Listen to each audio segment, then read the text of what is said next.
안녕하세요. 류마지기 유창길 원장입니다.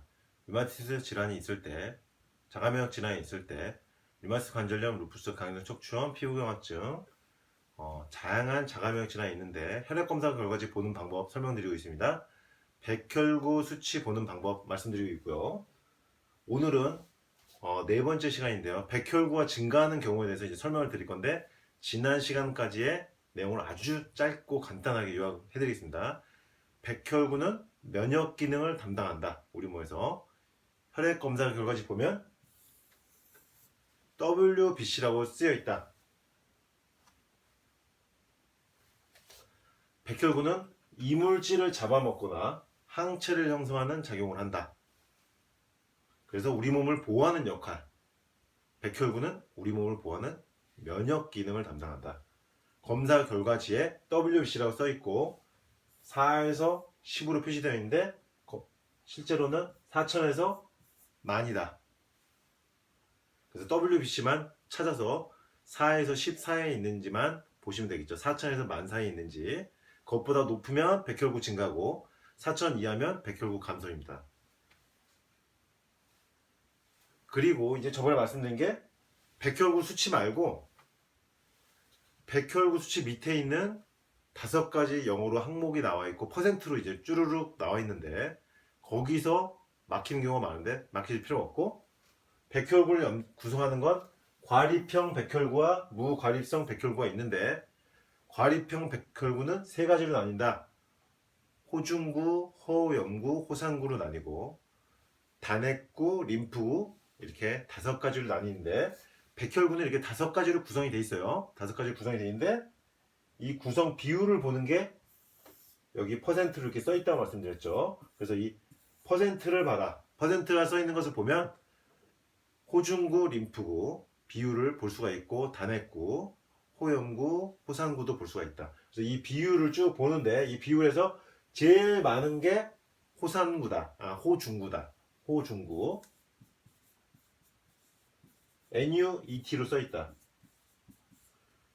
그래서 호중구가 백혈구에서 몇 퍼센트를 차지하고 있나를 보는 게 여기 써 있죠. 88.5%를 차지하고 있는데 이분은 호중구 증가증이죠. 그래서 40에서 74 사이가 정상으로 되어 있는데 88로 되어 있죠. 그래서 호중구가 올라간 것이죠. 이분 림프구는 6.8로 되어 있죠. LYMP라고 써 있는데 19에서 48 사이인데 6.8로 되어 있어요. 이분 같은 경우는 림프구가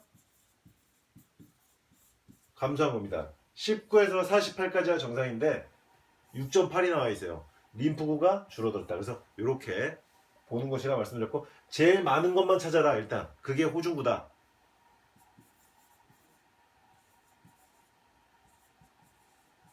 비율이 제일 높은 것만 찾으면 그게 일단 호중구다. 그 다음은 두 번째 비율은 림프구다. 그래서 호중구와 림프구가 1위, 2위를 차지한다. 여기까지 설명을 드렸고요. 이거 그림 한번 보시면요. 이게 과립이에요. 이렇게 과립이 이렇게 동글동글한 과립이 있다는 거예요. 과립이. 과립구.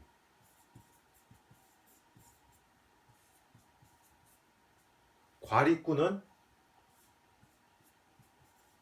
호산구, 호염구,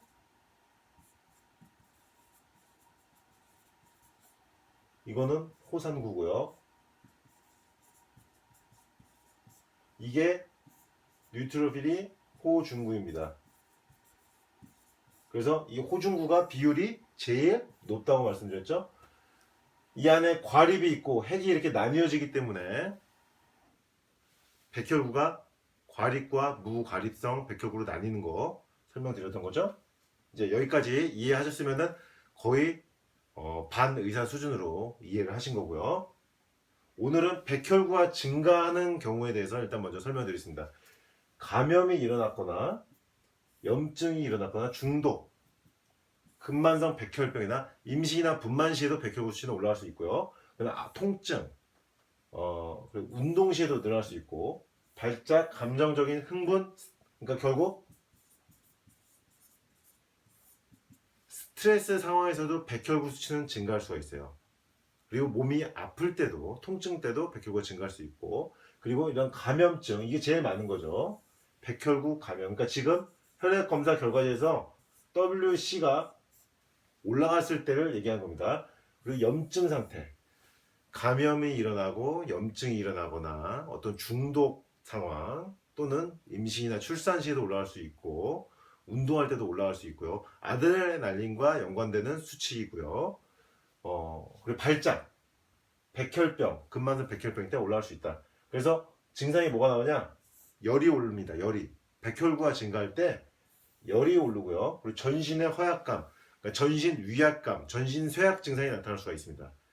고열과 함께 전신 쇠약 증상이 나타날 수가 있다. 그런데 류마티스 질환, 류마티스 관절염이나 루푸스 등에서 백혈구 수치가 이제 올라갈 때 보면요, 고열과 함께 피부에 발진이 나타나는 경우가 있죠.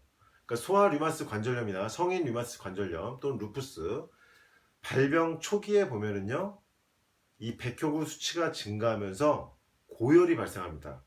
고열이 발생하면서 체중이 쫙 빠지는 경우가 발생한다. 그래서 고열과 체중이 줄어드는 또는 근육량이 쫙 빠지는 전신 위압감, 전신 쇠약 증상이 나타나면서 피부의 발진도 나타날 수가 있는 것입니다. 과도하게 백혈구 증가가 일어났을 때는요, 여기서 그러니까 열나고 전신 쇠약감이 나타나면서 더 심해지면요, 백혈구 수치가 더 심해지면 호흡이 곤란한 지경까지 오고 어지럽고 의식이 떨어지는 상황까지 발생합니다. 이 경우는 2번까지 해야 되는 상황이죠. 그러니까 여기 과도한 백혈구 증가 시는 위급 상황입니다. 백혈구 수치가 굉장히 과도하게 증가했을 때는 위급 상황이다. 호흡곤란, 어지러움, 의식저하까지 나타나기 때문에 응급 상황이고 보통은 이 상황에서 응급실에 입원해야 되는 경우가 많이 있죠. 그러니까 백혈구 증가는 자가면역 질환 처음 발생 시에 나타나는 경우가 많다. 그러나 스테로이드나 면역억제제를 장기간 복용하는 분들은요, 이 백혈구 수치는 오히려 변화가 없어요. 그리고 염증 수치도 자가면역 질환에서 백혈구 수치는 크게 주목하지 않는 경우가 많습니다. 오히려 ESR이나 CRP 수치로 염증 수치를 좀 더 보게 되고요. 다만 류마티스 질환의 발병 초기에 이 백혈구 수치가 상승하면서 발병한 경우를 종종 볼 수 있다. 백혈구 수치가 상승하면 열이 나고 동시에 피부 발진이 나타나는 경우도 있고 전신 쇠약감, 체중이 감소하거나 근육이 빠지는 상황이 발생되면서 류마티스 관절염이 시작되거나 루푸스가 시작되거나 강인성 척춤이 시작된 경우를 볼 수가 있습니다. 따라서 백혈구 증가는 스트레스나 어떤 발작, 운동, 임신, 분만 시에도 나타나지만 염증이 시작되는 상황 또는 감염이 시작된 상황에서 백혈구가 증가한다. 자가면역 질환이 발병될 때 백혈구 수치가 증가한 경우가 많다. 그래서 입원을 하게 되는 경우가 많다. 왜? 의식 저하와 어지러움까지 나타나고 체중이 쭉 감소하고 이런 응급 상황도 발생할 수 있기 때문에 백혈구 수치 증가는 굉장히 주목을 해야 된다. 다만 이런 경우가 있습니다. 오랫동안 면역 억제제를 복용하고 스테로이드를 복용하는 자가면역 질환 환자분들, 류마티스 관절염, 루푸스 환자분들 중에서 백혈구 수치가 오히려 감소하는 경우가 있습니다. 그러니까 양약을 복용하면서 백혈구 수치가 크게 이상이 없는 경우가 대부분인데 오랫동안 면역 억제제를 복용한 분들 중에서 몇 년이 지난 후에 백혈구 수치가 정상 범위보다 떨어지는 경우가 있습니다. 이 경우에 대해서는 다음 시간에 이어서 강의를 드리겠습니다. 오늘은 백혈구 증가 상황에 대해서 설명드렸습니다. 류마지기 유창길 원장이었습니다.